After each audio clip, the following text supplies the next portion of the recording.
പാലക്കാട് ഒറ്റപ്പാലത്ത് ദമ്പതികൾ വെട്ടേറ്റ് മരിച്ചു. നാലകത്ത് നസീർ, ഭാര്യ സുഹറ എന്നിവരാണ് മരിച്ചത്. ഇവരുടെ കൊച്ചുമകനായ 4 വയസ്സുകാരന് ഗുരുതരമായി പരിക്കേറ്റു. ബന്ധുവായ യുവാവാണ് കൊലപാതകം നടത്തിയത് എന്നാണ് സംശയം. ഗൂഗിൾ VS കൂടുതൽ വിവരങ്ങളുമായി ചേർന്നു. ഗൂഗിൾ, ഈ അരും കൊല നടന്നത് എപ്പോഴാണ്? ബന്ധു എന്ന് സംശയിക്കുന്ന പ്രതി എന്ന് സംശയിക്കുന്നത് ബന്ധുവായ യുവാവിനെയാണ്. അതിനുള്ള കാരണം എന്താണ്? ഈ പ്രതി എന്ന് സംശയിക്കുന്ന ആളിലേക്ക് എത്താൻ സാധിച്ചിട്ടില്ല. ഇയാൾ ഒളിവിലാണോ?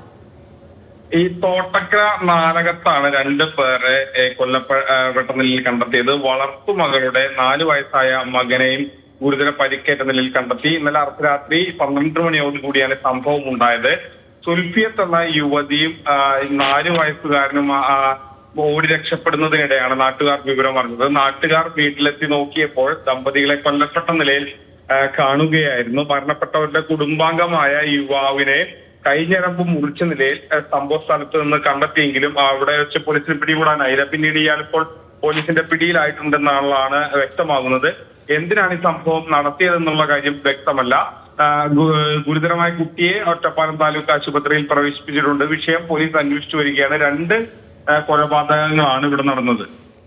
ശരി ഗോകുൽ, പ്രതി എന്ന് സംശയിക്കുന്ന ആളെ കൈത്തണ്ട മുറിച്ച നിലയിലാണ് കണ്ടത്. ഇയാളെ പിന്നീട് പോലീസ് പിടികൂടുകയുണ്ടായി. ദമ്പതികൾ വെട്ടേറ്റ് കൊല്ലപ്പെടുകയായിരുന്നു. കൊച്ചുമകൻ ഗുരുതരമായി ആശുപത്രിയിൽ തുടരുകയാണ്. എന്താണ് ഈ കൊലപാതകത്തിന് പിന്നിലുള്ള കാരണമെന്ന് പോലീസ് അന്വേഷിച്ചു വരികയാണ്.